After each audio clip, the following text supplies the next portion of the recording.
This video is going to show you how to reset the media, so the entertainment system in a C300 2015 when it gets kind of in a position where it's just simply locked in this state. It occurs in my case every so often, and the procedure is fairly simple. So what you essentially do is you push the CD eject button and you hold it, and you're going to hold it until the reset occurs.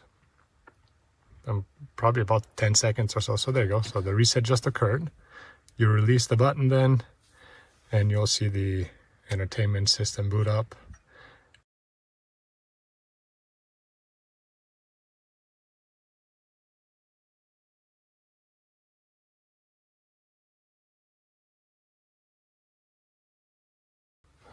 Okay, hopefully this video was helpful. Thank you for watching.